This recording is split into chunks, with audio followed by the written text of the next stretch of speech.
Let's wait a few minutes. There's no distraction. Yep. Where's the local NYU grants? One promised to come.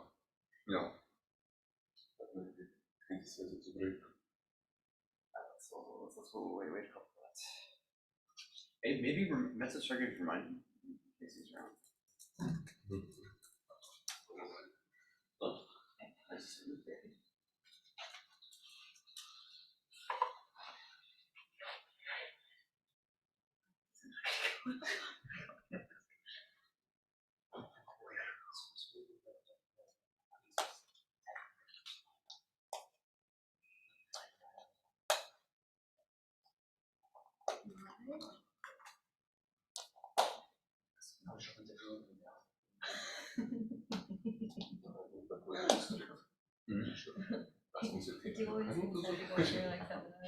I don't know, maybe he's around.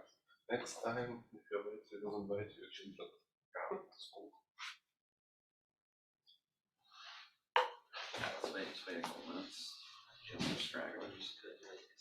I remember when we were Wait till 1:33. like on the side typing. Well, maybe he wasn't. I figured he was typing up like There any destination notes. Yeah, I think that was the he does all the diagrams.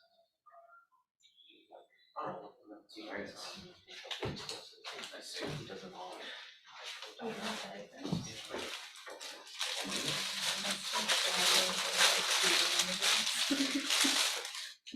Or draw my own name and scan it with pen.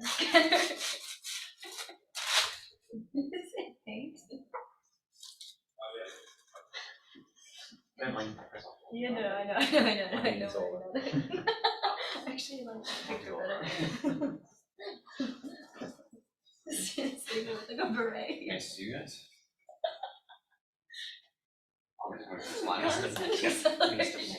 What What are your names, by the way? Olivier? Olivier. Quinchan. And Anchi. Oh, you're the one Yeah. that we were emailing. Yeah. You're getting the emails now. Yeah, I'm getting emails now. Yeah, so I think there's some issue with the Columbia email. Yeah, I think there was a Columbia thing. If you know anyone else at Columbia who maybe was interested but then just didn't get any emails, maybe just let them know they should email me a different email or something. Alright. Well, I mean, okay, so let me start.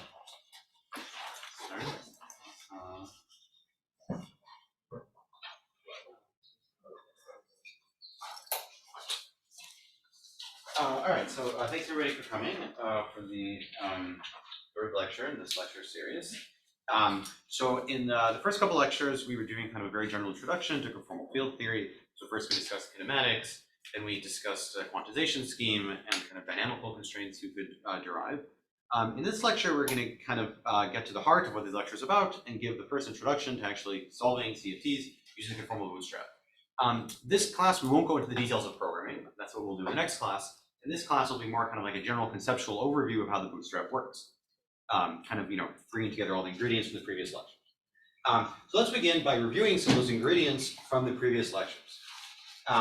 So the main quantity of interest is the 4-point function. And so we're going to talk about a 4-point function of scalar operators for simplicity, and we're going to assume they all have the same scaling dimension, delta phi. These are all the same operators phi, just at 4 different points. In later lectures, we'll generalize this a little bit, and we'll talk about having different operators or operators, maybe that aren't necessarily scalars. But it's nice to start with the simplest possibility. So we have this 4-point function of the same operator 4 different points with a scaling dimension delta phi. And as we discussed in previous lectures, you can use conformal symmetry to fix this guy to have the following form. So you can take out this position dependence.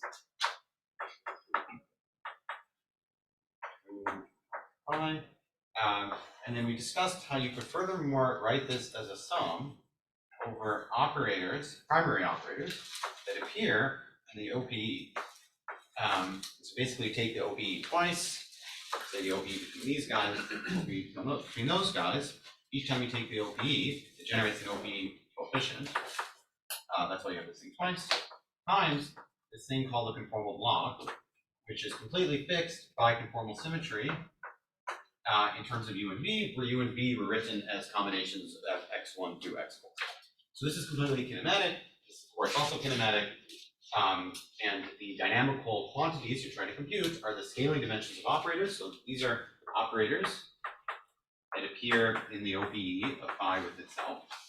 So you're trying to compute these scaling dimensions as well as these OBE coefficients, which, as a reminder, these OBE coefficients are basically proportional to the 3-point function of 2 phi's with one of these operators O delta L, where L is the spin.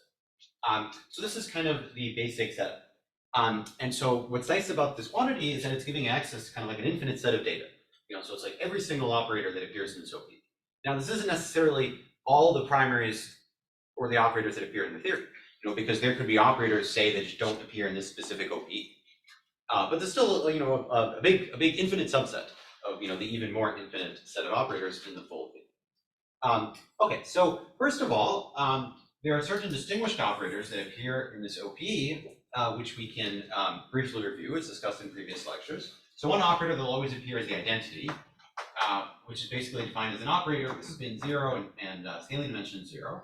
And we can always normalize its OP coefficient to be 1. And so this basically normalizes the operators that appear in this 4-point function. So this is one operator that will always appear. And then if the CFT is a local CFT, this is something we discussed in the previous lecture, then in that case, you're going to have another operator called the stress tensor. And so this guy has dimension d, the spacetime dimension d, in spin 2. And its OP coefficient is inversely proportional, when you square it, to 1 over CT, where CT is the 2-point function of the canonically normalized stress tensor. So this is another operator which will always appear as long as this is a local CFT. Now, we mentioned that there are also non-local CFTs, which are described as the exact same formalisms, but most physical CFTs that you care about are local CFTs. And so, without assuming anything else, so we haven't assumed anything about the global symmetry. I mean, we're starting with a simple case where there is no global symmetry, for instance. So these are basically the only 2 operators you're kind of guaranteed that must exist in the spectrum. And so, this is nice because it's very axiomatic. You don't have to write down Lagrange, you don't have to assume anything about the theory. You just always have these 2 operators, identity and stress test. Okay, so what are some other general facts that we discussed in the previous lecture about these operators that appear in here? So we derived unitarity bounds. And so we derived that in a unitary theory, the scaling dimension of these operators is always greater than or equal to d minus 2 plus spin. This is when spin was greater than 0. And alternatively, it was d minus 2 over 2 in the case where the spin was 0. So this is another important fact, which holds for any unitary CFT.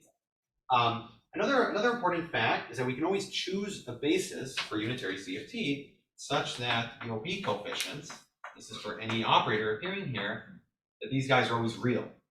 So in other words, the square is always positive definite. And so this is another important input to the bootstrap algorithm we will discuss in a moment. And so both of these things are things that are only true for unitary CFTs. And these are the things we derived in the previous lecture, by choosing a certain quantization scheme.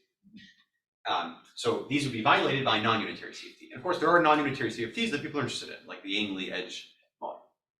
And so those we can't study using these constraints. Okay, another fact that we derived in the previous lecture is how to actually compute these conformal blocks, which are fixed by conformal symmetry as a function of the scaling dimension delta and the spin L of the primary we are looking at. So we introduced some alternative variables, R, eta, which is just like, they're just various combinations of u and v. This themselves are combinations of x1 through x4. And in terms of these R and eta variables, we showed that the conformal block is written, so there's some overall 4r to the delta, and then after you strip off that dependence, this was written as an expansion in R. For every power of R, there was some function of eta, which we discussed how to compute using a recursion relation. And that recursion relation involved poles in delta at various values delta mn, which were related to these poles that exist below unitary. And this is how we derive something called the homological recursion relation, which allowed us to efficiently compute this expansion to any order. And so the important thing to remember about this is that the delta dependence is just given by this overall essential singularity as well as these poles.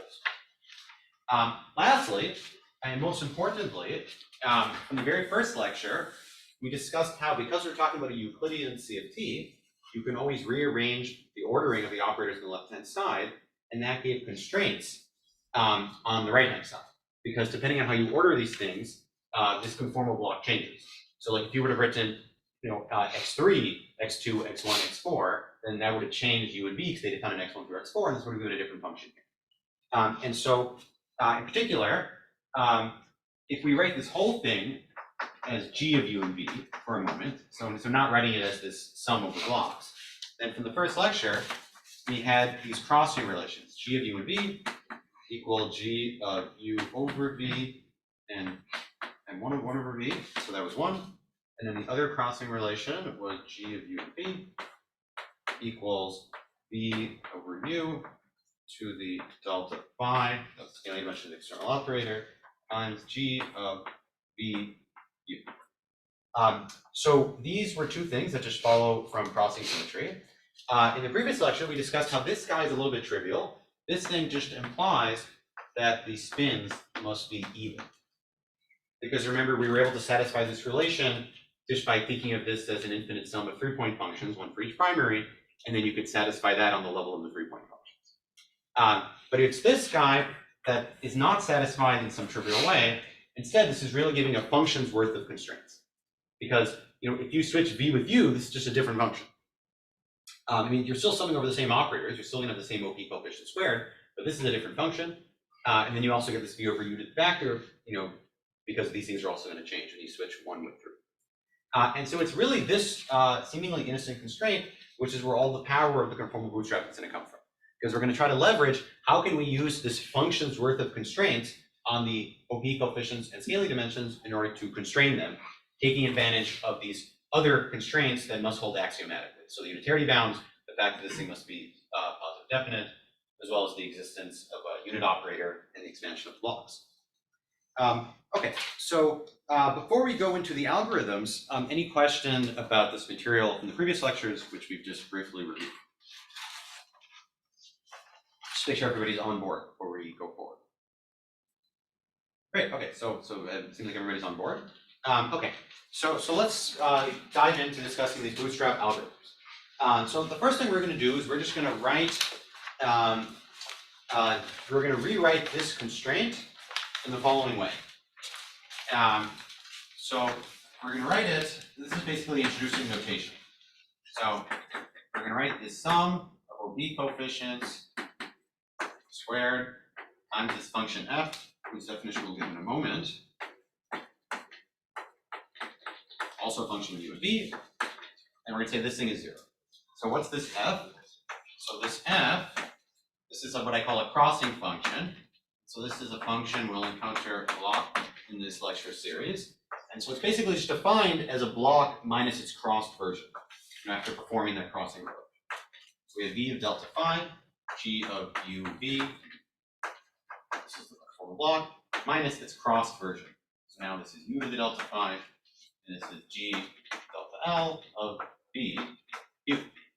And so as you can see, this equation is just, this equation plugged into this crossing equation. But we're writing it in this way, so like, this should, okay, so we can interpret this equation, we can think of these f's as infinite dimensional vectors. They're infinite dimensional because u and v are real variables.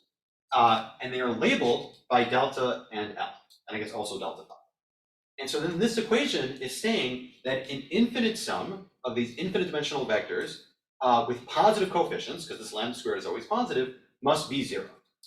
And so this is like a very standard kind of constraint you would see in linear algebra, that like a sum of vectors with positive coefficients must be 0. And so thinking of this as like a linear algebra problem, we can then define some functional alpha on this vector space. So this alpha acts on the vector space of these f's. And we're going to use this functional alpha acting on this vector space of crossing functions f in order to get various bounds on scaling dimensions and OB coefficients. So let's start with the first bound, the first algorithm. So this is an algorithm for scaling dimension bounds. Okay, so basically this algorithm consists of defining various constraints on the functional alpha and then taking advantage of this equation. So first of all, we need to normalize alpha. So let's normalize the functional alpha such that when it acts on the f corresponding to the unit operator, which has scaling dimension 0 and spin 0, which we know always exists, then this is just normalized to 1. So it's a convenient normalization because we know this unit operator always appears. Secondly, we assume that the scaling dimensions, delta L, of all these operators labeled by spin L that are appearing in this sum, that all of these guys are going to obey some lower bound. So for every spin, there's going to be a different bound, and I'm going to call that bound delta B, as labeled by L. So for instance, a minimal version of this bound would just be the unitarity bound itself. But we're just making an assumption here. So in principle, the bound we assume for every spin could be bigger than the unitary bound. And so I want to emphasize that we choose a bound spin by spin. So for every spin, there's infinite operators. So like the set of operators, say with spin 0, there's probably infinite of them. But this is just a bound. So we're saying all operators of spin 0, for instance, would have scaling dimension bigger than delta B. Delta B could be 5, for instance. And so this is some assumption we make on the spectrum of scaling dimensions as labeled by spin. Why is it important? Sorry? Why is it important? Or you will explain? You'll see in a moment. I'm still running down the algorithm.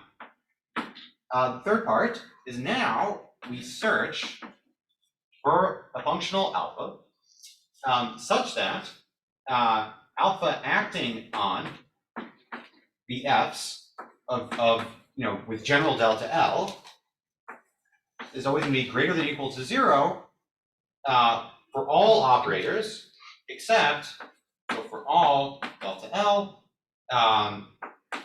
except the identity. Because alpha acting on the identity we already said equal to 1, and so now we're saying alpha and acting on all the other operators is just going to be greater than or equal to 0. Okay, so we search for such a functional alpha which may or may not exist. Sorry, you know alpha of f is like a lambda squared, or Sorry? lambda of some specific f is lambda squared? No. We're not making any statements about the lambda so far. I'm just saying because okay, so the set of f's is a vector space. And we're defining the functionals that act on that vector space. And so we're just saying, look for some functional such that when it acts on all infinite of these vectors, it would always be positive. That's it. But we're not making any statements about lambda. So alpha is just some machine. It's like if you give him a function, it produces a number for it. So it's not related to this identity which you wrote. Well, wait, we're gonna use that identity in a moment. Yeah, so like right now we're just setting up the algorithm. And so now if there exists such an alpha which satisfies 1 through 3, then because lambda squared is positive, you could then show that alpha acting on the sum of delta over L, lambda squared by O delta L with these f's, that this thing is strictly positive. So why do we know that if such an alpha exists, this would have to hold? Because you can basically split this into 2 parts, the identity plus everything else. And so the identity we assumed was 1, i.e. greater than 0, and everything else we assumed was at least 0. And so that means, and also lambda squared itself is positive. And so that means if this thing is positive, then lambda squared times this thing is also positive.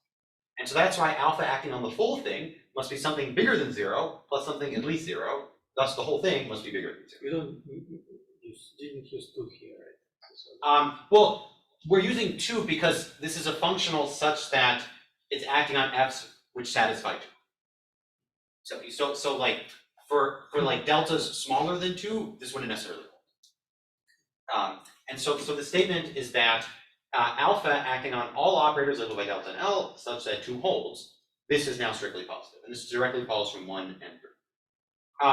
But this, of course, contradicts the statement we know which must be true according to crossing. And so this would lead to a contradiction if we could find such an alpha. And so if there's a contradiction, that must imply that, well, what's the only thing that could be wrong? This assumption. And so if we can find such an alpha, that means this assumption we made must have been wrong. And so we find such an alpha, this assumption is wrong, and so this allows us to start carving out the space of allowed deltas. So, to give an example, like what we could do is it will help you to find the gap for the given spin L. Yeah, well, yeah, so I can give an example of it, yeah, so basically, yeah. So it's like, for instance, what we could do is that, it could be that for L bigger than 0.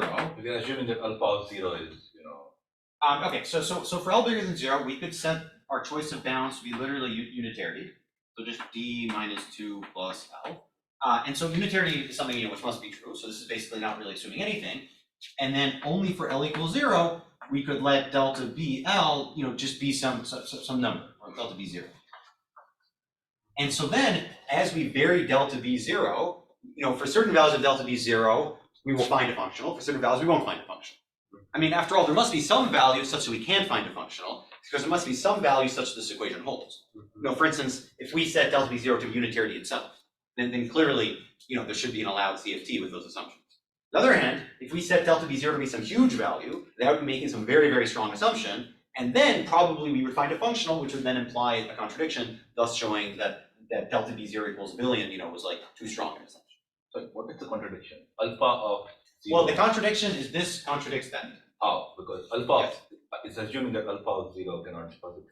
Well, because like alpha acting on this would give 0. Alpha acting on this, if 1 through 3 hold, now is giving non-zero. That's a contradiction. Why is alpha acting on that 0? Well, because this equals 0. So alpha is a function. Alpha is a linear Alpha, function. yeah, it's a linear function. Alpha of 0 is so alpha of 0 is 0. Okay, that's the assumption about Yeah, alpha. it's a linear function. So it's a linear vector space. And so basically the kind of bound we would get is, imagine the x-axis is some parameter we are modifying. So like say delta phi, because delta phi is some parameter we can toggle. That's the scaling dimension of the external operators. So as a function of delta phi, for every single delta phi, on the y-axis we could have this delta b0.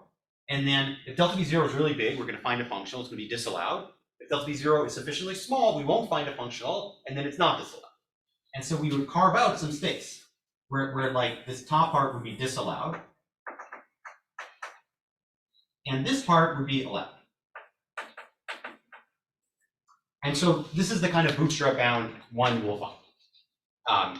And so when I say allowed, the points that are allowed, they could become disallowed in the future if we put more constraints. So the points that are disallowed, these are rigorously disallowed, according to this algorithm. So it's a mathematical statement that these points cannot be possible for any, well-defined unitary CFT. Question? So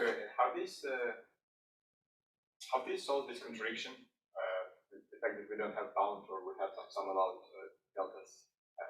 So sorry, what's the contradiction? So you said that we have force point is a contradiction. Yeah. So the point is that with this assumption, if you can find an alpha, there would be a contradiction, so this assumption must be wrong.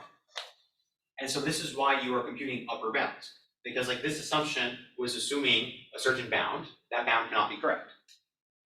But on this picture you also have some bound, you have like a curve which. Yeah, but I'm saying that's coming from this algorithm. So the point is that for every single delta phi, we assume a certain bound, and we go kind of like delta b0 by delta b0, like so this point, this point, this point, this point, this point. We see, do we find a functional or not? If we do find a functional, there's a contradiction, thus it's in the disallowed region. If we don't find a functional, there's no contradiction, thus in principle it could be allowed. Okay. Yeah. So that's how it works. So you would run this algorithm point by point. So you do some kind of grid, or you do some kind of binary search, to find the boundary of this allowed region. And so, but one thing I wanted to emphasize is that the disallowed points are rigorously disallowed. The points that are not disallowed, they just haven't been disallowed yet. And so this is an important part of the bootstrap algorithm, which I will discuss, in more detail also in the next lecture. So I haven't really motivated yet, but like one of the important parts of the bootstrap algorithm is that it's rigorous. Is that the points that are disallowed are like mathematically disallowed. They will never be allowed ever in the future for all time. On the other hand, the points that are allowed, in principle, like, so far this is a very abstract algorithm. It involves all kinds of infinities. So at some point we're gonna have to do various truncations. But the point is that even after you do the truncations, the points that are disallowed are disallowed. The points that are allowed, maybe you have to increase your truncation or to higher accuracy, they could become disallowed in the future. But the disallowed points always stay disallowed. And so like the allowed region can only get smaller. Okay, so and so another thing is that so far this is just an upper bound. And so, and in fact, without further assumptions, you cannot do better than an upper bound. And so, on the other hand, though, maybe people have seen talks on the bootstrap before, maybe you've seen people on the compute islands. And so, I will now briefly say how you can do better than just an upper bound. And so the way you would do better than an upper bound is, so the way you do better than just this upper bound is you would have to put in what's called a gap assumption. So this is just the notation used in the bootstrap literature. This gap has nothing to do with the usual gap in condensed matter. And so the assumption would be that alpha, hopefully people can see this, alpha acting on the F for a specific delta L, so let's just label it by I, and G, for some reason I just chose that notation. And so the assumption is that for some specific delta and spin, alpha is greater than or equal to 0, where we choose this delta and spin to be below the usual set of bounds. Okay, so what's going on here? So it's like, imagine that we're looking at spin equals 2, and so we chose delta B2 to be, let's say, 5. Say this is 5, and so this is saying that we're assuming that scaling dimensions can be 5 or bigger. And so with this gap assumption, we insert an operator specifically here, say the value 3. And so why would you do something like this? Well, it's because oftentimes in CFTs, part of what defines a CFT is the number of relevant operators, as we discussed in the first lecture. So for instance, for the Ising model, part of its definition is that there's only 2 relevant operators, one Z2 even, one Z2 off. And so the kind of assumption you might do is you might say that in the spin 0 sector, you might put some general bound at 3, saying that you can have any operators at dimension 3 or bigger, but then below dimension 3, you just insert one operator. And so that's the kind of setup you would do. And so then you would just fix this bound at 3. So let's just put this at 3. This is a bit more reasonable. And then this will be the value of our delta I that we're varying. And so we fix this gap at 3, and then we're moving around this delta I. And so because this is just at a specific value, if this thing is too small, you might get a disallowed point. Also, if it's too big, you might get a disallowed point. Because actual physical CFTs, they have a very specific spectrum. Delta I can only be a very special value. And so that's why with this extra gap assumption of putting a gap at 3 and then inserting operators below, instead of just getting upper bound, lower bound, this can end up turning into something which looks like this. So what you'll end up finding is, so this will be delta phi, this would be this delta I, say for spin 0, and you would find that if delta I is too small, you get disallowed. If it's too big, you get disallowed, and then there's some kind of zone in between where you get allowed. And so this is kind of the first step to getting an island. And so and then if you're really lucky, not even getting a peninsula, sometimes you're leaving at the peninsula closes. So this can also happen. And so then you'll get disallowed everywhere except for some very specific region. So you'll find that if delta phi is too big, you get disallowed everywhere. If it's too small, you get disallowed everywhere. And also delta I can only appear within a specific interval. But the thing I want to emphasize is that you could only get both upper and lower bounds if you assume something about the spectrum. So, for instance, assuming that there's just one relevant operator and then change the value of that relevant operator. Without that assumption, you will only ever get upper bounds. I have a nice question. Sure. What's the connection between relevant operator and primaries? Okay, so operators in a CFT, we label by conformal multiples, and so we label them as primaries and they include infinite descendants. And so because the descendants are all related to primaries, that's why let's just discuss primaries. And so then of primary operators, the ones that are relevant are the ones that have scaling dimensions smaller than the spacetime dimension, and the ones that are irrelevant are the ones that have bigger. Yeah, so that's it. Sorry.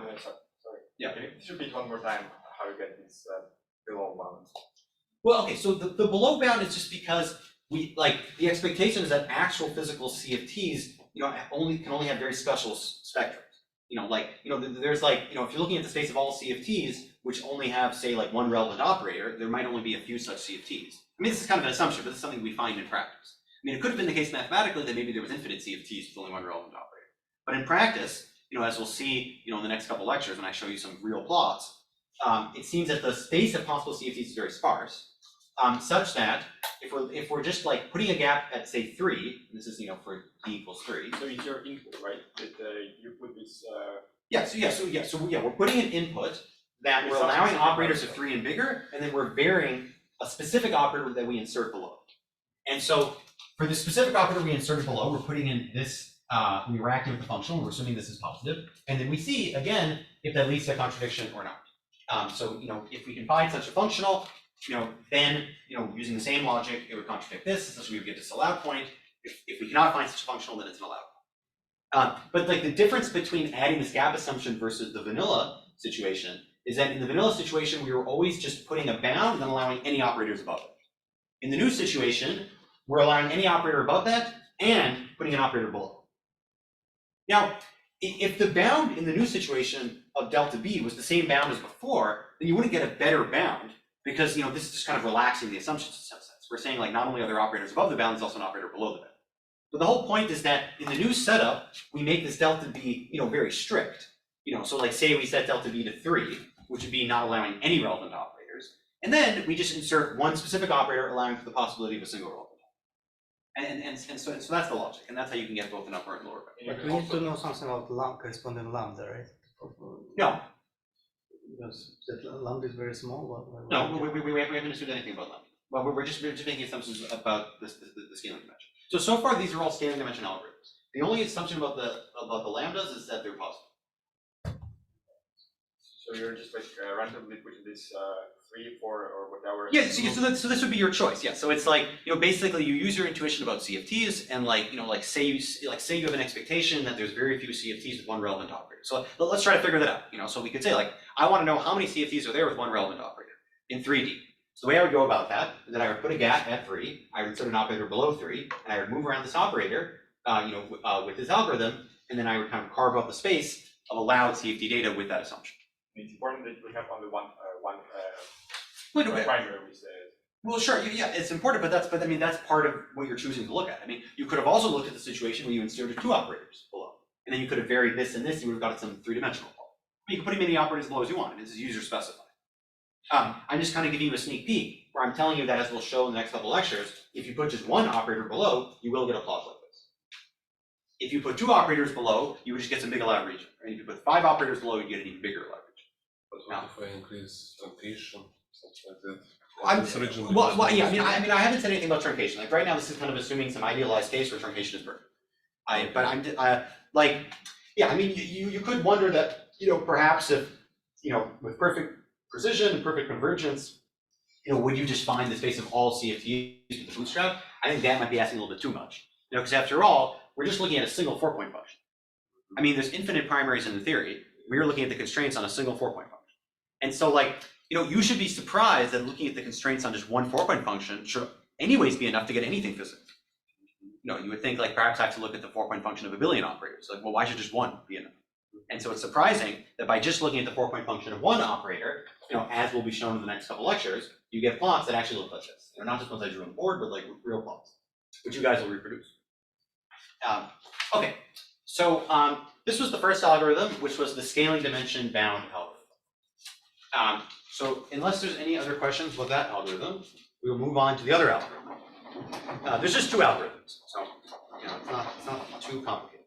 So the next algorithm is the algorithm for bounding OP coefficients squared, because we didn't really discuss those. So in this algorithm, the only thing we use about the OP coefficients is that the OP coefficient squared is positive or 0, which is something guaranteed to us by unitary. Now we're going to try to say something a bit more about OP coefficients. So the first step of the algorithm is, as usual, we need to choose a normalization. Now, okay, so the goal is to bound an OP coefficient of an operator of some specific operator. So let's label its scaling dimension by O and its spin by O. And we're going to try to bound the OP coefficient of this specific operator. So we start by normalizing alpha to act on the F, which corresponds to this specific operator, this delta O and LO. And so we're going to let it be S, where S is either plus or minus 1, depending on if we want to get an upper or lower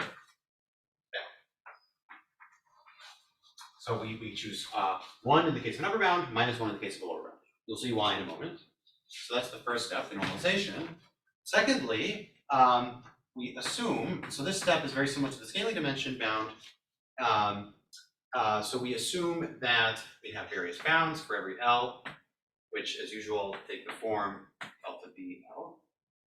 So that's the same as in the previous algorithm. The only thing is that we assume this except for the identity and the specific operator we're bound. So we're also assuming that this operator doesn't have to be the thing we're assuming bounds about. And then we search. So then we require that alpha. So this is also similar to the other algorithm. So alpha acting on these f's is greater than or equal to 0 for all operators except identity and the special operator. And then finally, we now maximize alpha acting on the f of the identity, the scaling dimension 0 and spin 0. And so by maximizing alpha on this, now let's see how we leverage that with our crossing equation. So as usual, we write the crossing equation as 2 terms. We write the identity term and we write everything else. And so we put everything else on the right-hand side and we keep the identity on the left-hand side. And so in the case where we're computing an upper bound, on the left-hand side, we just have the special operator.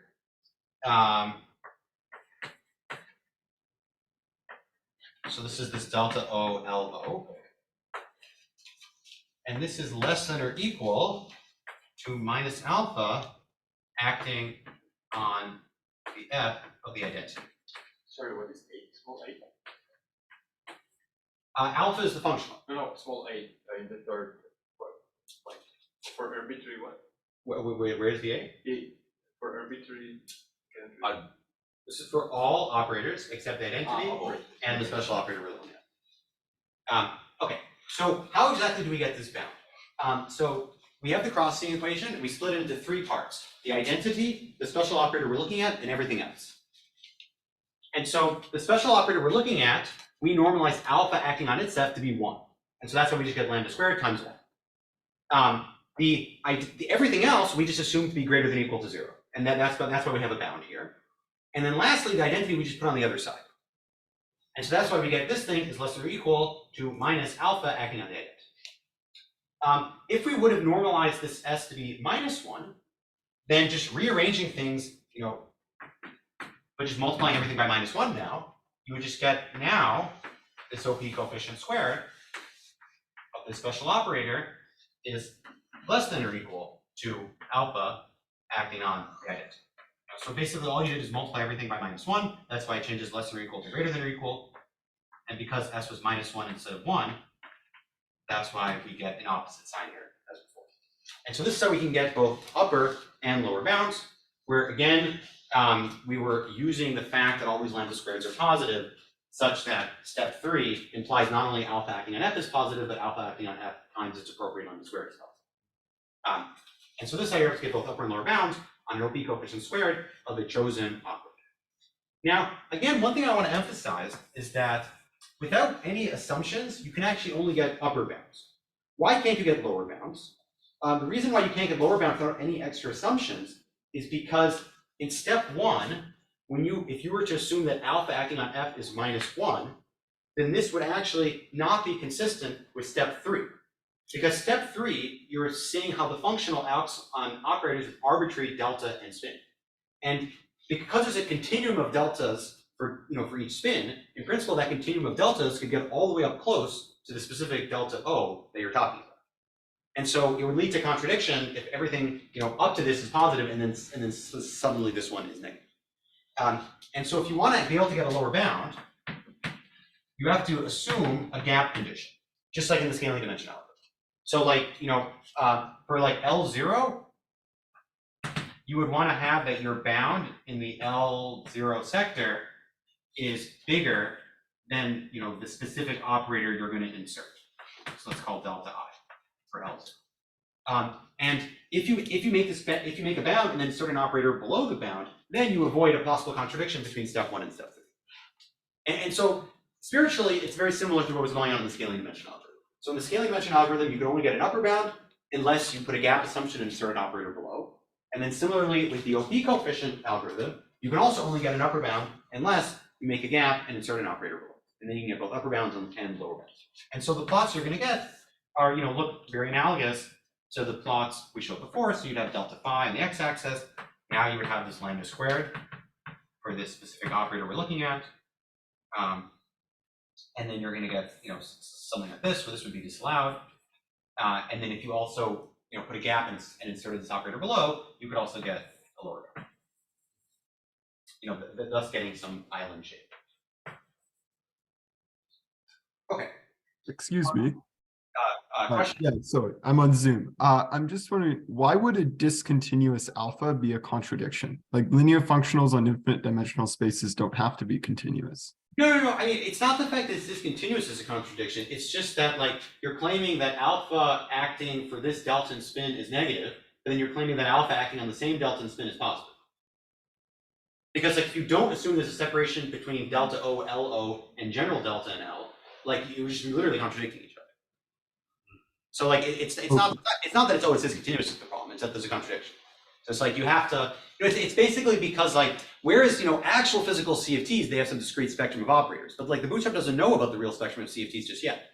And so axiomatically, we're just assuming a continuum of scaling dimensions for any value above our bounds, and if that region of real values of deltas includes the operator we're trying to actually bound, then we can't assume this is negative if it's also positive.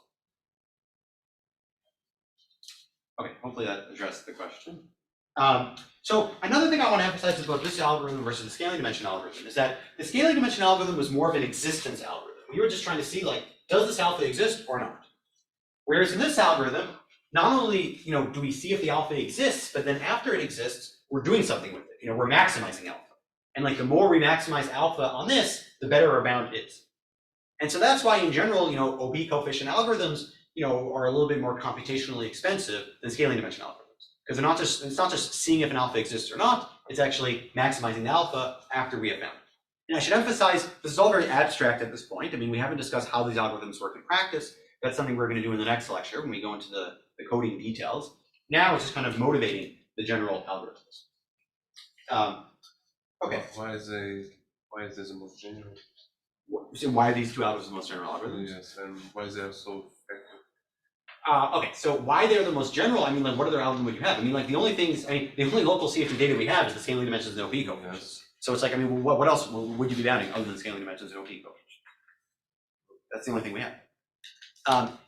As to why are they so powerful? I mean, well, that's the magic of the bootstrap. I mean, it's not guaranteed that it has to be the case that just imposing this crossing equation would give such good bounds.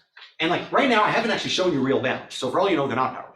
It's only in next lecture I'll show you the actual bounds, and you'll see that they're powerful. Question? Sorry, in this algorithm, it also assumes that there is only one delta 0 and L0, which can have negative alpha. Yeah. So I mean, for the continuum of operators in general, we assume it's usual that alpha acting on its f is greater than or equal to 0. And it's only for the specific operators OP coefficient we plan on bounding that we choose it to be normalized either to 1 or -1. So if you have, for example, several such alpha which acts with -1, we'll have a better algorithm or no, I mean, well, because first of all, you can only bound one OP coefficient at a time. I mean, you can't have an algorithm which is trying to simultaneously bound 2 OP coefficients. So you can only do it kind of operator by operator. Because I mean, part of the algorithm is that you're putting everything on one side except for the specific operator you're bounding. And also, you can only normalize the functional once. I mean, you can't normalize the functional twice because it's just one function. This delta naught and L naught is just some fixed numbers, or it's like a. Well, yeah, it's a specific operator we've chosen. So it's so you could imagine that say you first do the scaling dimension algorithm, to get some tiny space of an allowed region, and thus you've learned that the lowest spin 0 scaling dimension is 1.5. Then using that knowledge, you could then use the second algorithm to apply it to the spin 0 operator of dimension 1.5, and then get bounds on its OP coefficient. You know, so that could be like one way of going about this. The other thing I want to emphasize is that so in real physical CFTs, for a given spin, there are primaries with many different scaling dimensions. You know, like it's not like there's just like one scaling dimension for every spin. On the other hand, the way these algorithms are set up, they are always applying to the lowest dimension operator of a given spin. You know, because the way the algorithm works, that we make an assumption about, like we say, like all operators for spin 0 have dimension like 5 or bigger, and then like maybe we insert one operator or below. Or if we don't insert an operator below, then it's literally just that bound. And so that's why the way the bootstrap works, it always starts with the lowest dimension operators and then goes up. You know, even though in actual physical CFTs, you know, there's always going to be a discrete spectrum, you know, including infinite operators. We're always starting with the lowest dimension ones. Okay. So any other questions about these two algorithms?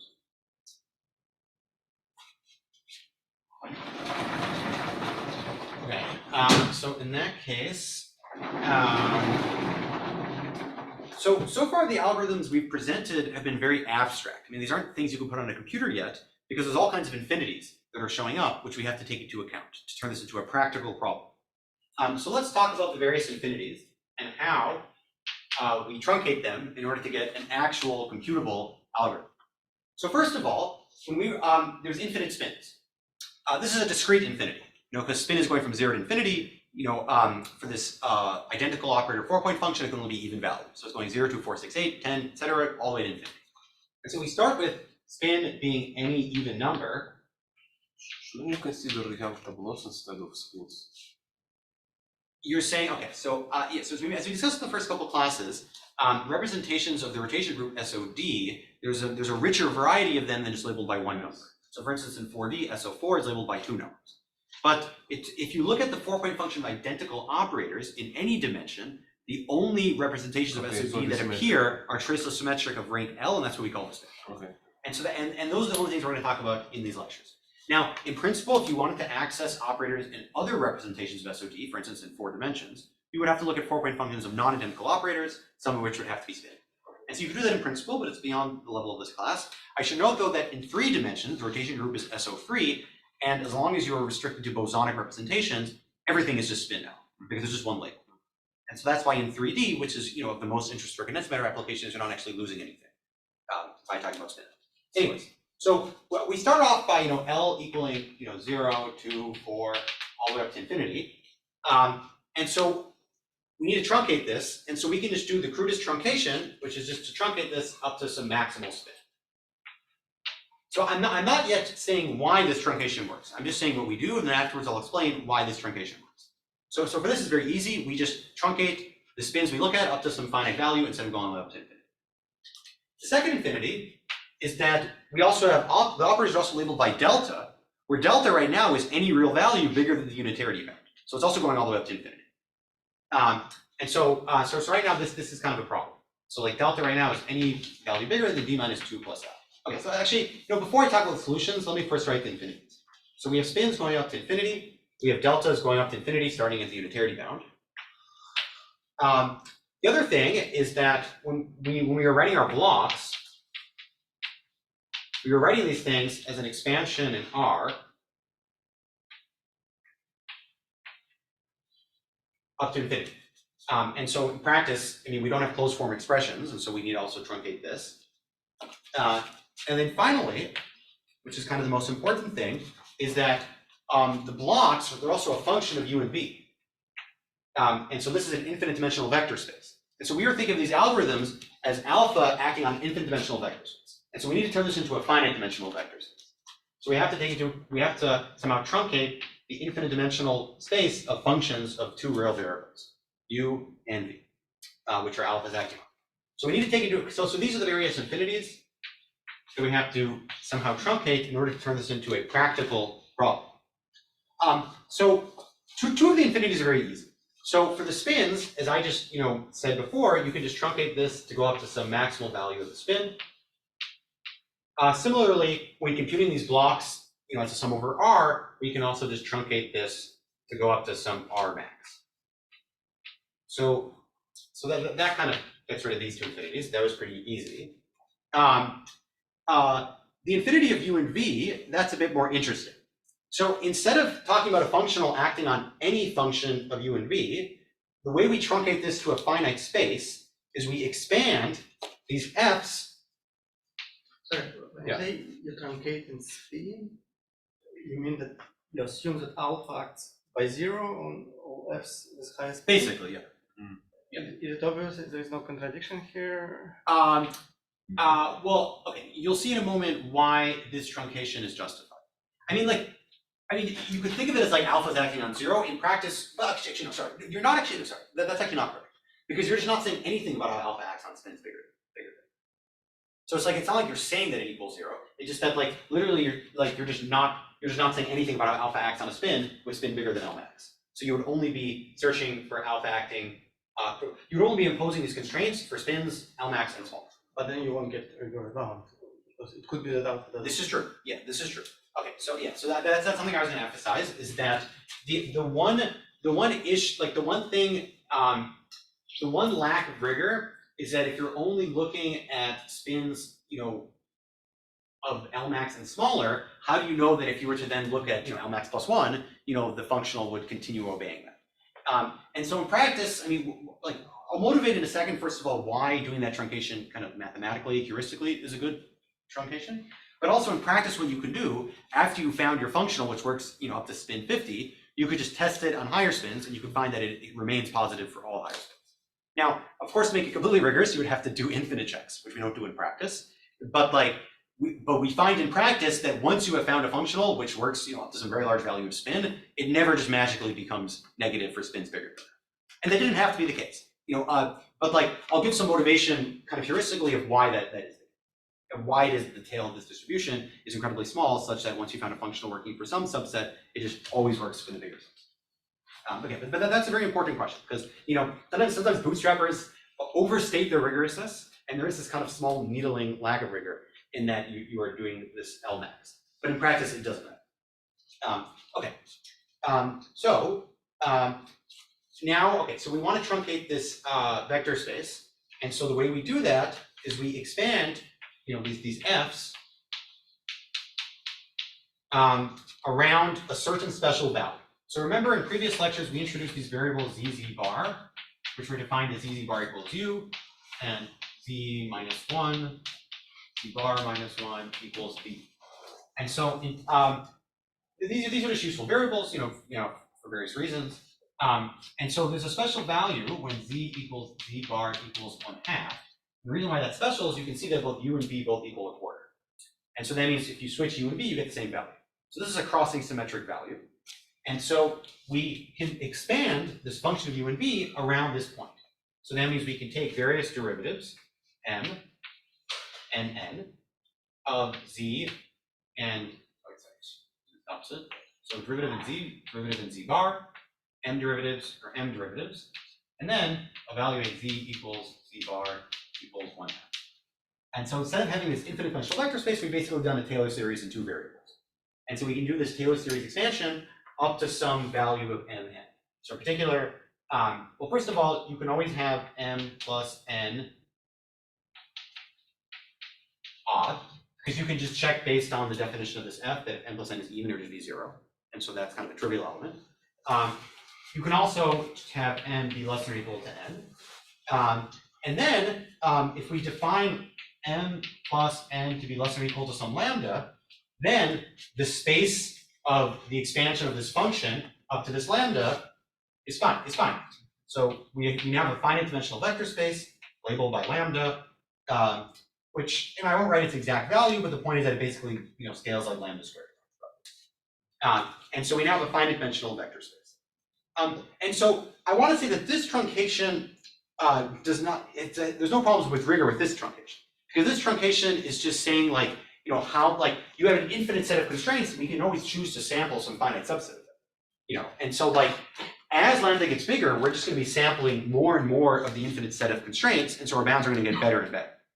And so one thing which is important is that as lambda gets bigger, bounds better. And so this is rigorous, where it must be the case that as lambda gets bigger, the bounds get better, because you're sampling more and more of the constraint. you know, like it can't be the case that if you found a bound with lambda equals 10, your lambda equals 12, the bound would go the opposite direction. So this is rigorous, and this is also the most important value for the bootstrap in practice. So when people are bootstrapping, you know, if you look at a bootstrap paper, they're always going to report the value of lambda. So sometimes they call it n max, which is just some relabeling of lambda. But basically, the most important value is always the finite, you know, vector space of constraints, and the bigger that is, the better the bounds are. And so the other truncations, which is this R max and this L max. Yes. So morally, it's more or less the same as choosing, instead of imposing that equation at all U and V, just some grid in U and V space. Yes. Yeah, but we're You choosing. know that that's a better way, because here it's kind of you information in one point. Okay, so that's an excellent point. You could have asked, why is it that we're expanding around the crossing symmetric point? Why not sample U and V in some different way? And so, okay, there's various advantages to this. I mean, first of all, it's crossing symmetric. And I'm also going to show you in a moment why the tail of this distribution, when expanded around this point, gets small very quickly. But a priori, you could try expanding around other points, and they could have other advantages. And people have tried this before. So far, people have not yet, in my opinion, found a better basis. But in fact, there was just a paper a couple weeks ago, where a new basis was proposed using something called analytic functionals, which might be better. Although even that is not clear, because they only really showed it in one dimension. But indeed, it's an interesting question. Like, could there be some other basis which maybe would have other advantages over this kind of very naive basis of just doing this Taylor series expansion? In practice, you just numerically compute these derivatives, so there is some closed formula. Okay, so that's another thing I'm going to discuss at the end of the lecture. So in the previous lectures, we discussed how to compute conformal blocks in this expansion over R in practice using Zalman-Lochkov recursion relation. So in principle, you do this by hand, and in the lecture notes, it's explained to you how to do it by hand, and that's how we originally had to do it in the olden days. Now there's very efficient code online which computes these derivative expansions of the crossing functions very, very efficiently using the Zalman-Lochkov recursion relation. And so at the end of the lecture, I'm going to briefly show you how to use that code in practice to compute these derivatives of blocks very efficiently. But this is something like, this is a tedious step you no longer have to do by hand, which is nice. Okay, let's actually talk about that a little bit right now. But before we move on, I just wanted to emphasize that expanding the finite subset of U and V always improves your bounds, and this is the sense in which the bootstrap is rigorous. The truncations, which are not rigorous, is doing the spins only up to some L max, and also to some extent approximating your block to some R max instead of using an exact block. But in practice, as long as you use big enough L max and R max, the bounds don't change at all. And so it's like, well, it's not technically rigorous. It's like it literally does not change. But can you just say that, for instance, alpha is acts in such a way that if L is big enough, just well, no, I mean, this is not something you can check. So as I was saying before, is that like once you have found an alpha, which say has positivity for all spins up to L max, you could take the exact same functional, see how it acts on L max plus 5. And in practice, it will always be positive. And so like it seems that once you find a functional over some big subset of spins, looking at other spins never changes things. I mean, that statement is equivalent to the fact that your bounds don't change. Because if it would have been the case that the functional was positive up to spin 30, but then somehow negative for spin 35, that meant that including spin 35 would have changed your bounds. But because they stopped changing at a certain L max, that means in practice they're just automatically positive for all the other L maxes. And this is something which just works in practice. Now, rigorously why it works, there's not a completely rigorous proof, but I'll give some motivation mathematically of why that's not surprising in a moment. So you lied a little bit last when you said that it's disallowed rigorously. It's disallowed up to these assumptions. Yes, but these are assumptions which are very believable. Okay. And I will give some mathematical motivation in a moment. So it's disallowed physically, not mathematically. Okay. Yeah. Sure. Okay. So I first want to make a comment about how to actually compute these derivatives of blocks. Something which Fedor was just asking about. So just to kind of review the story of these blocks again. And also this will be connected to how we take into account this infinity. Because we also haven't discussed how we take into account the fact that you have like an infinity of scaling dimensions above the unitary bound. It was on one of these other slides, I think this slide, where we said that the block is expanded in R where the delta dependence is just these poles in delta. And so the first thing we claimed is that you can just truncate the expansion in R such that you only sum R to some R max. And so after you've done the truncation, now the block is written as basically a finite sum of poles in delta. And so because you have this block, which goes right here, because after this truncation up to some R max, R n equals 0 up to some R max, R to the n, and like these are various poles, I'll just label by n for the moment. So because this just is a finite number of poles at delta, this means that you could just multiply this block, you can multiply this by the product of all these poles. So delta, so let's say I'm just labeling my poles by n for a moment. And so like, this is a finite product now because I've assumed I'm just summing up to some R max. And so if you just multiply both sides by the product of the poles, and this, by definition, is going to be some polynomial in delta. And so this is something which is kind of nice, which naturally pops out from the fact that blocks are written as sums over poles in delta. And so if this is a polynomial in delta, then this constraint that we have of a functional acting on f delta, you can think of this as constraints that are polynomials. And so polynomial constraints is a subject in computational science which has been very well studied.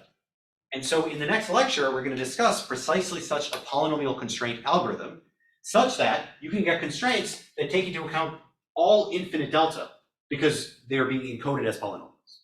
And so that's one thing which is nice about the bootstrap algorithm, is that you don't have to truncate. So like with spins, we have to truncate. With delta, we don't have to truncate.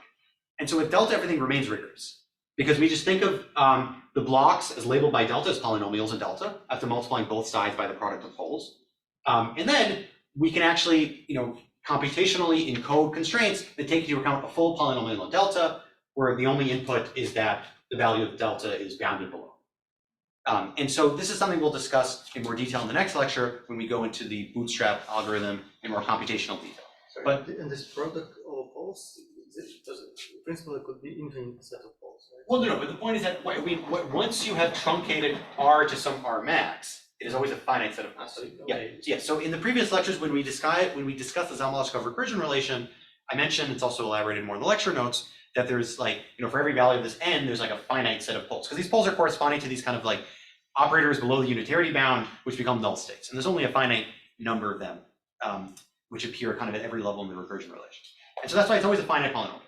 Now, in practice, you want this polynomial to be of small degree as possible. I mean, you can kind of think intuitively that probably if you have some algorithm, some computational algorithm, like with a huge degree polynomial, it's going to be a pain in the ass. And so you want this to be as small as possible. And so another thing that we do in practice, instead of just doing R max and multiplying by all the poles, it's convenient to rewrite, some subset of poles. So like say we have a certain delta star pole, to rewrite this as a sum of other poles that we include. So basically, you divide all your poles into two sets. The poles you're going to include and these extra poles, and the extra poles you rewrite as a linear combination, say with like coefficients n, kappa n, of the poles you are including. And this just makes this polynomial small, because then you only have to multiply by the sum of a smaller set of poles. You no longer have to do the full set of poles. You can just do the smaller set of poles, and the remaining poles have been written in terms of those poles. And so this is kind of a computational trick, which makes the degree of this polynomial smaller, which makes the bootstrap algorithm act faster. Sorry, what is this? What it means? So this is some finite set of Okay. So you have like a whole bunch of poles. Okay, so let's give an example. Like say we have 3 poles. -1, -2, -3. And so a priori, this would give you a degree 3 polynomial. I have to multiply by these 3 poles. But let's say we only want a degree 2 polynomial. So we would take the pole at -3, which is delta minus delta plus 3, and we write this as a linear combination of 1 over delta plus 1 plus 1 over delta plus 2. But with some coefficient, kappa 1, kappa 2. And then we choose kappa 1, kappa 2 such that this is the best possible approximation in the regime of delta we care about, which is delta bigger than unitary. And so then this will fix kappa 1 and kappa 2 to get the best possible approximation. And then when we multiply by poles in order to get a polynomial, we no longer have to multiply by delta plus 3, because delta plus 3 has been turned into 1 over delta plus 1 and 1 over delta plus 2. So now we only have to multiply by 2 poles. And so this is just a trick we do in practice. Now, in this silly example I gave you, this wouldn't be the best approximation. But imagine we start with 100 poles and we just choose 50 of them, the other 50 we approximate in terms of the first 50, then it's a pretty good approximation. And this just speeds up the algorithm. So this is another thing, which is not like, totally rigorous, but you can just check in practice that you only need to keep some finite subset of poles in order to get an algorithm that the bounds don't change. Because otherwise you'd have some huge degree polynomial, and then things would take a long time. And so, at the end of this lecture, I'm gonna demonstrate in practice how you use this code online in order to compute derivatives of the blocks in this derivative expansion, and part of that code is this truncation intervals. And so I'll demonstrate in practice how that works. So could you explain once again, I got a little bit lost. So you say that even though it contains an infinite amount of poles, you just left some. Well, no. Okay, so the first step is that, so the block is an infinite sum. First, we truncate the infinite sum. Yeah. So instead of going to infinity, we truncate it to some R max. Because it's a finite amount of. Yes. poles. After the truncation, there's a finite number of poles, but we want really as few poles as possible. So after doing this truncation, let's say for instance, there's 3 poles. Then, if we want to further reduce it, we write, say, one of those poles as a sum of the other 2 poles, where we use the coefficients to make this sum this approximation as good as possible. Would have been as good as possible. Well, I mean, because we want this approximation to hold, say when like delta is bigger than d minus 2 over 2. Like let's say we're doing it for spin equals 0, for instance. T2 doesn't find delta. Well, I mean, this is a function of delta. And so we want this approximation to be good in the regime where delta is between infinity and d minus 2 over 2. So in this case, it's like 1/2 and 1/2. Half and half. Sure, yeah, in this case, it would probably be half and 1/2. But like, in practice, you're doing this usually for like, you're usually approximating one pole in terms of like 50 poles. And then there's many different coefficients you're fixing, and you fix it using just, the best possible way, so as to get the best possible approximation, in the physical regime of delta bigger than unitary. And this is just some trick so that afterwards, because we want to turn this into a polynomial in delta. And so to turn into a polynomial in delta, we have to multiply by the product of all the poles. And so by writing some of the poles in terms of other poles, there's just it's a smaller degree polynomial into it. And how big is the error comparison to the islands that you get at the end? The error, there is no error. So basically you include enough poles such that the bounds are not affected by this. So it's like the error could be like 10 to the minus 100. No, but like you literally don't see an error. I mean, the nice thing about the bootstrap is that like the non-rigorous things, once you make the parameter big enough, the bounds literally don't change at all. It's not like they change a little bit, it's that they don't change. So that if you have computed, it's almost like a discrete thing. It's like, It's an impossible not to change at all. no, because it's like you're looking for a functional alpha. Either there is a functional or there's not a functional. And so the statement is that if you've chosen, if R max is big enough and if L max is big enough, then you will just, not find a functional. If it's not big enough, you will find a functional everywhere, you'll be getting disallowed everywhere, and that means there's some problem. And so it's a discrete change. It's either you're finding a functional or you're not finding a functional. And so the point is that as long as you choose these parameters big enough, you're just always finding a functional when you're supposed to, and not finding the functional when you're not supposed to. But it doesn't change continuously. So like the only thing which meaningfully changes the bounds is lambda, which is the space of your u and v, which is kind of the rigorous parameter. So what I'm telling you is that the other parameters, basically for a given lambda, you just choose the other parameters, which is L max and R max and the number of poles, such that for that given value of lambda, things stop changing. And once they stop changing, they just stop changing, period. And then, there's no advantage in making R max 30 versus R max 1 billion, because literally it gives the exact same values. Literally doesn't mean exactly. Exactly, it gives the exact same values. But could it be there's some region which you feel you think is excluded, but it relies on some very crazy property? Yes. It's very like. So you might be worried about that, but that never happens. But So it's not mathematically, it's physically.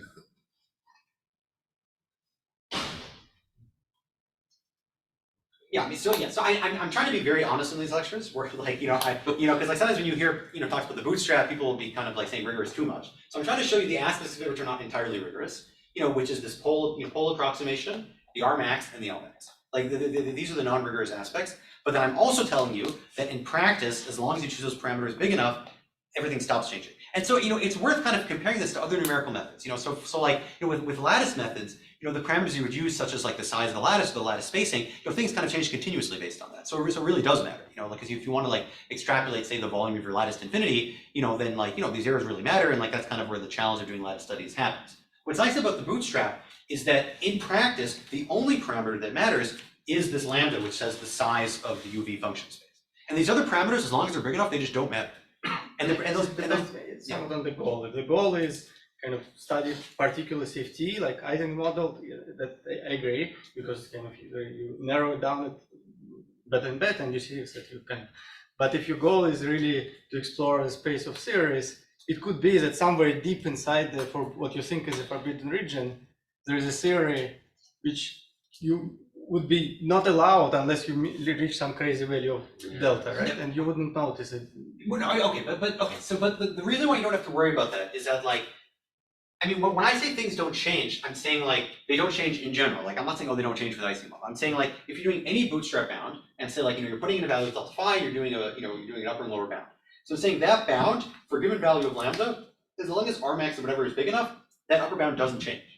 And then this is just always the case. And so, like, and also, like, these are upper bounds. So, like, it's not like there'd be some like random little value like hidden within the upper bound. I mean, it's like if things were to change, it would change continuously, but it doesn't change. And so, like, and this is something you can also check in practice. And so, like, you can choose your alpha, which you have derived, by doing, L max say to 20, and then you could check it on L max 21, 22, 23, etc., and you will find that it's just always positive. Now, but again, there's no, as far as I understand, mathematical proof of why the functional had to be positive for every spin other than the spins you looked at. But that's just always the case. And I'm about to give you some intuition of why that's the case. So, like, this isn't just like some miracle where it's like, oh, we're super lucky. It's like there's kind of like a general intuition of why that's the case, which I'm about to discuss in a moment. So I have a question about application. So can this be applied to something like the chiral pots model, or it's non-Hermitian, when you write? So it won't, this your thing would not work. So the theory has to be unitary in order to study it. So you cannot. So you know about whether. Okay, so like, so I should be careful about like what parts of what we've studied require unitarity, which parts didn't require unitarity. So the CFT itself does not require unitarity. I mean, it's just conformal symmetry. The things that require unitarity was two specific ingredients on one of these slides. Okay, well, I can't find it right now, but basically the fact that the OP coefficients squared are positive, that required unitarity, and also the fact that you have these unitarity bounds, that for every spin, there's a rigorous bound that delta must be bigger than some value. So those are the two things that require unitarity. But the crossing equations do not require unitarity. So you always have the crossing equations, and those always give constraints. The question is just how do you leverage those constraints? So for the algorithms presented here, you need a unitarity in order to leverage them. But in principle, you could have just taken the crossing equation, not assumed that the OP coefficients squared are positive, and then just kind of check, like, okay, like, can I find some sample function of OP coefficients times blocks for specific values of delta and spin such that it satisfies crossing. And so this would be a non-rigorous approach, but people do this though. And so people have applied this approach to, for instance, the Yang-Lee edge CFT, which is the prototypical example of a non-unitary CFT, which is condensed matter applications. And it actually can give so these wouldn't be bounds, these would be kind of like approximate guesses of scaling dimensions. Because you can just see like, okay, like let's say I guess scaling dimension, 1, 2, and 3, does this approximately satisfy crossing? It's just not rigorous, or I should say like less rigorous. But you can still do that. In fact, there's been some interesting studies in the past year by Max Metlitsky and various collaborators where they were studying, I think, some various boundary CFTs or something, in which case you don't have unitarity, but nonetheless they were able to get, so there's something called the extraordinary phase transition, which is a case where you don't have unitarity, but nonetheless they're able to get some approximations. Also, this is an historical note, when people first applied the cross equations in 2 dimensions by Zamolodchikov and Polyakov back in the 70s, there they didn't have to assume unitarity, because in these 2-dimensional theories they were looking at, the spectrum was actually finite, because the conformal symmetry was much bigger, and so then you could just exactly solve the crossing equation. And that's why they could apply it not only to unitary CFTs like the Ising model, they could also apply it to non-unitary CFTs such as the Yang-Lee theory, which was solved exactly in 2D. So it was also they were minimal models. Yeah, because they were minimal models, that's why the spectrum was finite. They have like additional equations of motion. I mean, sure, but I mean, another way of thinking about it is just that the number of Virasoro primaries is finite. Okay. And so that's why it's kind of easier to solve the cross equation exactly. Now, I mean, another comment about that is that there are some non-unitary theories for which coincidentally there could be some basis such that the OP coefficient squared is positive. I mean, there's no proof that the OP coefficient squareds are not positive for non-unitary theories. So it doesn't go both ways. It just. I don't want to sidetrack the discussion, but there is a whole area known as measurement-induced phase transitions. Have you been following this field at all? So it's, I mean, ultimately, you're doing unitary time evolution, but you're doing measurements, and so it's not. So it's not a complete. Oh, this is like the nose paradox thing. Pardon? Yeah. Well, But at the end of the day, what they find is that there's a good chance that the system that you end up with at the end, it should be a CFT because it has all the scalings and I mean it's 1 + 1D, so the usual logs, logarithmic scaling and all that, but people don't know what that CFT is. So I don't know whether this method can be applied to that setup or. I mean, it possibly could be, yeah, because like, I mean, if you don't know unitarity holds, you also don't know it doesn't hold. And even if it doesn't hold, you don't know if that necessarily will imply, complex scaling dimensions. I mean, okay, so another thing, and I should really just talk about this last thing because I keep talking about it, but not actually saying it, is that, okay, so let me just talk about the last thing, and then I'll go back to this discussion of, maybe you can ignore some deltas even if they're complex. Okay, so the last thing I wanted to discuss is this motivation for why it's reasonable that we truncate spins up to some value, why that's not a totally crazy thing. And so this has to do with basically bounding the tail of the sum over blocks. And this will also motivate why we choose this derivative expansion of the blocks, like why that's a good expansion. So basically what we want to do is, we started off by saying that our 4-point function, was the sum of OP coefficient squared times blocks. And so we want to get some bound on this quantity, say for like delta bigger than or equal to some delta star. So like this would be like the tail of the distribution. So we want to say that for this thing, is smaller than some value. And so we want to bound the tail of this distribution. And so this was, so what I'm about to tell you is a rigorous mathematical theorem, which was shown in a paper by Soler-Richkoff, Bertozzi, and various other collaborators roughly 15, 20 years ago. And this is kind of a key component of why the bootstrap works, and a key part of how it's rigorous.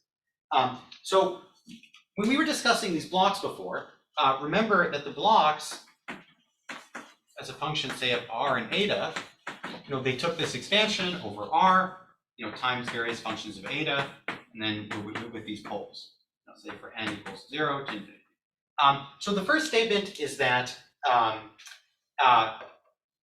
as briefly discussed in the previous lectures and also in the lecture notes, it turns out that like the maximal value of this f is always when eta is 1. And so that's why you can show rigorously that you don't have to look at the full space of r and eta.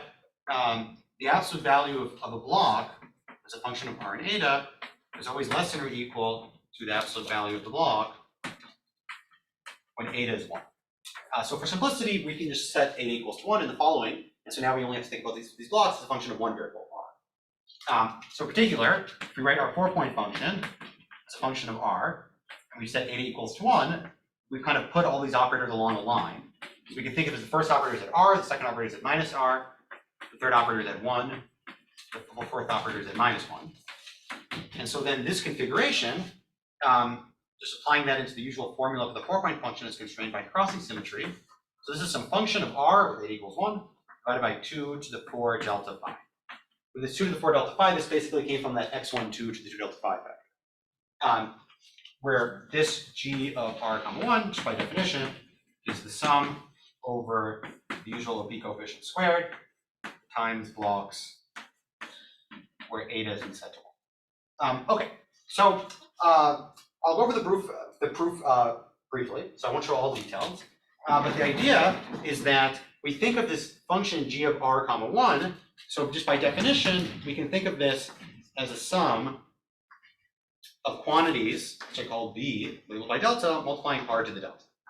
So because this thing is just a function of r, because we've set eta equals to 1, that means there's some way you could rewrite this expression such that it would just be some infinite polynomial in r times coefficients b. And you would get this b by collecting all the coefficients of r in the block, multiplied by the OP coefficient squared. And so one important thing is that in a unitary CFT, these b's are always positive. And the reason why is that first of all, the OP coefficient squareds were positive, and then also in the expansion of blocks, as shown in the previous lectures, all these coefficients when eta is set equal to 1 are also positive. So you're multiplying positive things together, and that's why these b's are positive as well. So this is one important part of the proof, is that these b's are positive. And so now we're trying to get a bound on the tail of the 4-point function. So the 4-point function is written as the sum of OP coefficients squared times blocks. And so we want to show that when delta is bigger than some delta star, So for delta bigger than some delta star, which is the tail of the distribution, then the 4-point function, which is the blocks, is smaller than okay. So first of all, this is just something which follows from our definition. So this 4-point function is smaller than delta bigger than delta star with this notation we introduced here of these b deltas times r to the delta. Okay. So this is just from our definition, and so we want to say like how small this quantity is, because if we can bound this, then by implication it then bounds this, which, as stated here, actually bounds the full 4-point function, not with eta set equal to 1. And so we're trying to find a bound on the tail of this configuration. And so the way this proof works is that you start with this expression, which is the 4-point function with eta set equal to 1, and you just you compute this in the limit r goes to 1. And in that limit, you can compute it just by doing Wick contractions. So you can just compute the 2-point functions. And so in the limit, as r goes to 1, you find that this thing looks like 1 minus r to the 4 delta phi. And so that implies that this g of r1 in this limit, so this is as r is going to 1,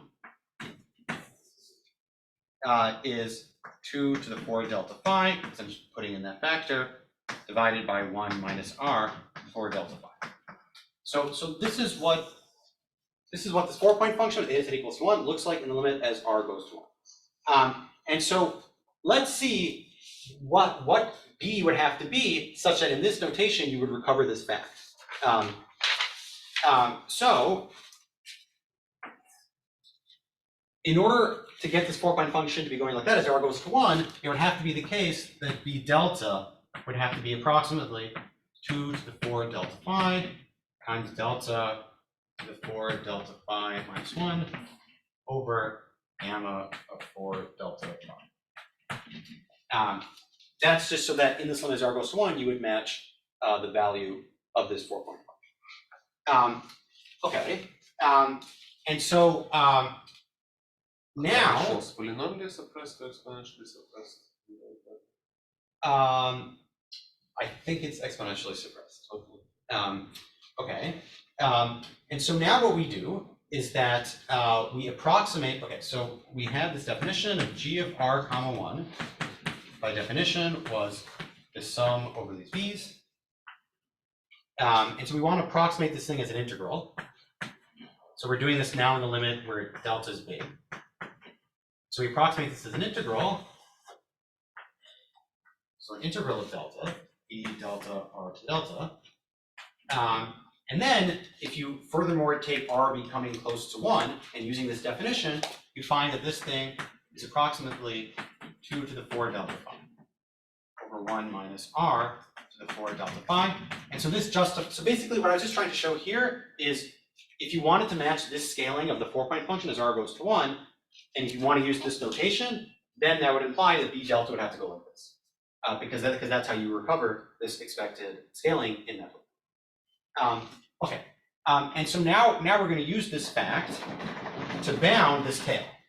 So this is the tail. This is the thing we're trying to bound. And so the delta. So we're going to bound this in a few steps. So first of all, we just insert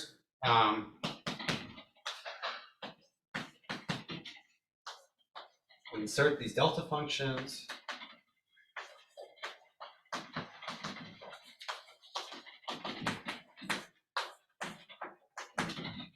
We do integration by parts. So we take a derivative here, we do an integral here. So that gets rid of these delta functions. And so the derivative of r to the e gives minus log r.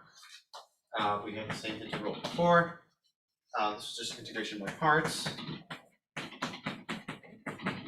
So we get 1 over I of e minus I of delta star times r to the e, where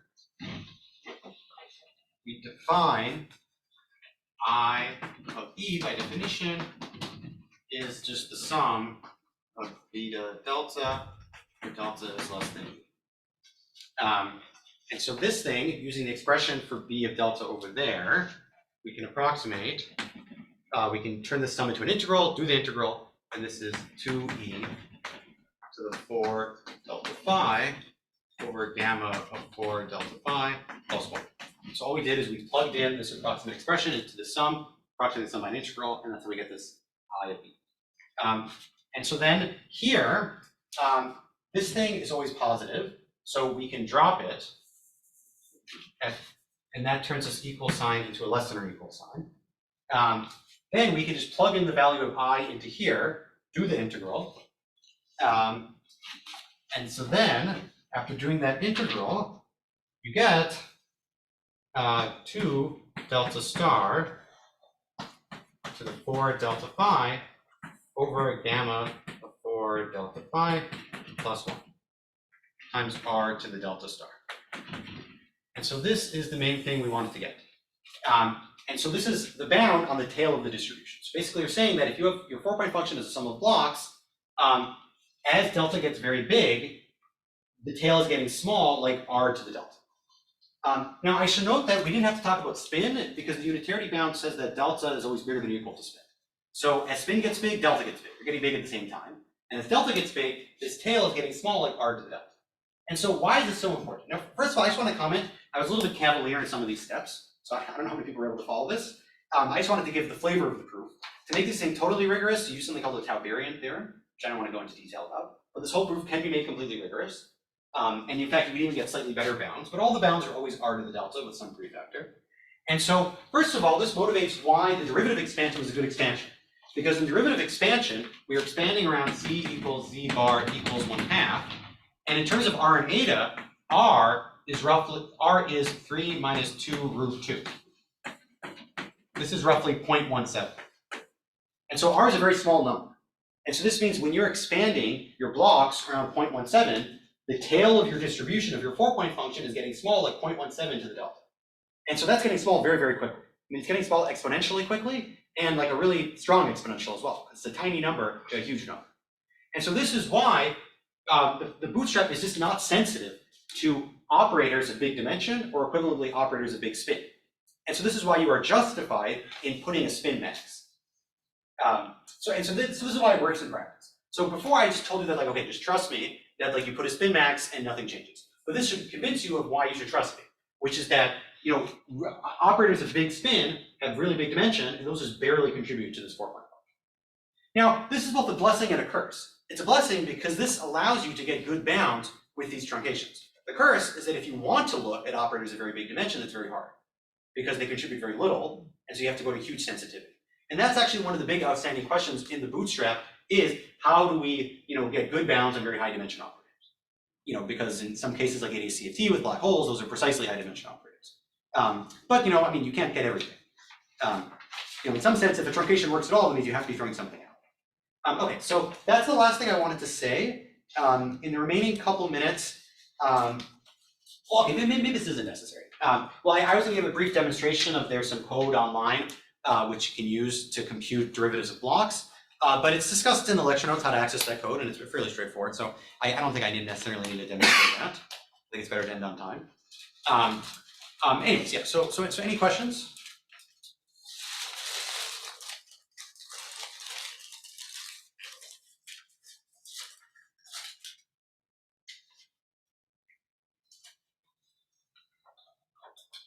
Okay, so hopefully everyone followed the basic algorithms, the truncations you do, and why they are justified.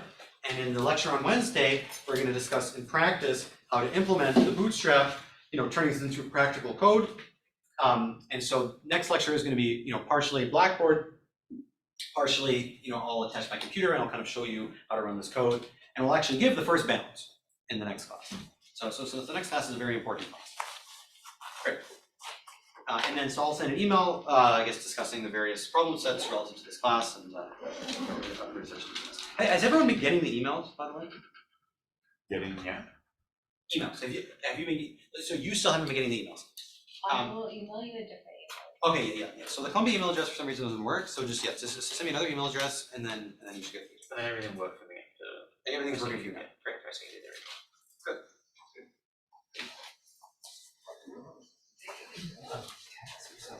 Sure. Yeah.